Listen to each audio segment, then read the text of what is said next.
1947 سے لے کے انہوں نے 2002 تک تمام الیکشن میں انہوں نے سرکار بنائی. کیسے بنائی, کیا بنائی؟ ایک الیکشن میں ان کو لگا کہ لوگ کہیں 87 میں کسی اور جماعت کو ووٹ نہ دیں گے, اور آپ نے دیکھا کیا کیا ان لوگوں نے. اس وقت داندلیاں ایسی کی کہ آج تک جموں کشمیر سے بندوق باہر نہیں جا رہی ہے. ہمارے قبرستان, ہمارے یتیم, ہماری بیوائیں, ان کی تعداد اتنی ہو گئی ہے کہ گننا مشکل ہو گیا. تو پی ڈی پی ایک ایجنڈے کے لیے نکلی ہے, ایک ایجنڈے کے لیے الیکشن لڑنا چاہتی ہے.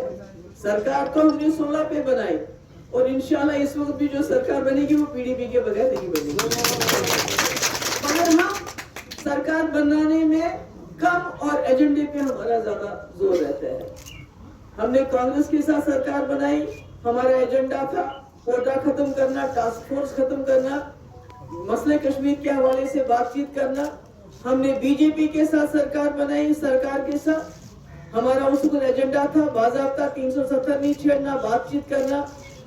اور میں جاننا چاہتی ہوں, کیونکہ نیشنل کانفرنس ہمیشہ الزام لگاتی ہے کہ پی ڈی پی نے بی جے پی کے ساتھ گئی. میں عمر صاحب سے پوچھنا چاہتی ہوں, جب آپ بی جے پی سرکار میں وزیر بنے, آپ کی کارکردگی ان 5 سالوں میں کیا رہی؟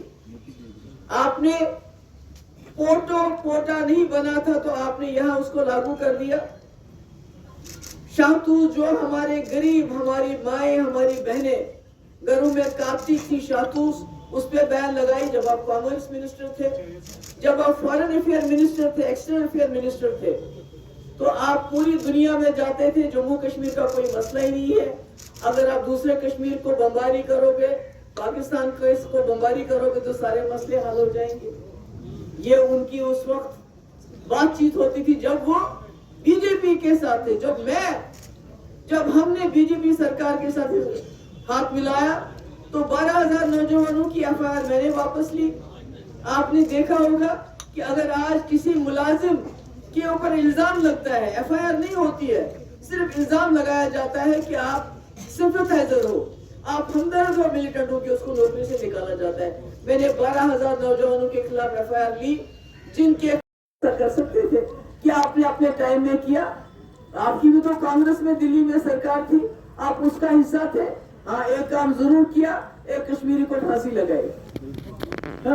میں نے 1 مہینے کا سیز فائر کروایا. کیا آپ نے کروایا؟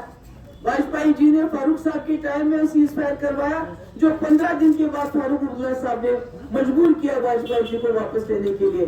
بیکاز آئی اسٹل ریمبر فاروق صاحب کے ورڈ. انہوں نے کہا, میں نے ڈی جی پی اس وقت سوری صاحب تھے, میں نے اپنے ڈی جی سے کہا گو گیٹ دیم, میں نہیں مانتا ہوں. تو اس لیے یہ جب بات کرتے ہیں, بار بار بات کرتے ہیں, پی ڈی پی نے بی جے پی سرکار سے ہاتھ ملایا مگر ہم نے اپنے ایجنڈے کو قربان نہیں کیا. مگر جب عمر صاحب بی جے پی کا حصہ تھے تو انہوں نے بی جے پی کو ایجنڈا چلایا. نیشنل لیول پہ, انٹرنیشنل لیول پہ پاکستان کی بمباری کی بات کر کے, اسٹیٹ لیول پہ کوٹوں کو یہاں لاگو کر کے. اور یہاں آپ کو یاد ہوگا جب عمر صاحب وزیر اعلیٰ تھے تو شپین میں ایک حادثہ ہو گیا, تو جنہوں نے شکایت کی انہیں کو جیل میں, وہ آج بھی جیل میں بند ہے. مگر میرے وقت میں جب اس قسم کا حادثہ ہوا تو میں نے بی جے پی کے منسٹرز کو ڈراپ کر دیا. تو یہ ہمارے ساتھ اگر یہ بحث کرنے پہ آئیں گے تو مجھے لگتا ہے ان کے لیے بڑی مشکل ہو جائے گی, کیونکہ مفتی صاحب کی 3 سال کی کارکردگی, گیلانی صاحب کو جیل سے رہا کرنا ہے, کیا طاقت ہے. مجھے بتائیے, عمر صاحب تو کہہ رہے تھے کہ میں چپراسی کی ٹرانسفر نہیں کر سکتا ہوں.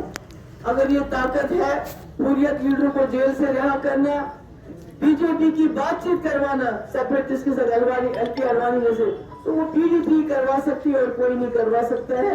یہ نیشنل کانفرنس صرف اپنے مفاد کے لیے سرکار بنانا چاہتی ہے. جب سرکار بنتی ہے کہتے ہیں ہندوستان زندہ باد, الیکشن حلال ہے. جب سرکار نہیں بنتی ہے تو کہتے ہیں الیکشن حرام ہے, جو انہوں نے 22 سال یہاں رائے شماری چلائی. تو اس لیے پی ڈی پی کا ایک ایجنڈا ہے. مجھے خوشی ہے مشتاق صاحب جیسے لوگ اس سب سے پہلی بات یہ ہے کہ جب رام مادھو اور ہماری بات چیت چل رہی تھی مرکزی سرکار کے ساتھ, بی جے پی کے ساتھ نہیں, تو وہ سب جانتے تھے, کھل کے کیا ہم نے, اور ہم نے اپنا ایک ایجنڈا لایا اور اس ایجنڈے کو امپلیمنٹ کیا. تو ہم عمر صاحب کی طرح چپ کے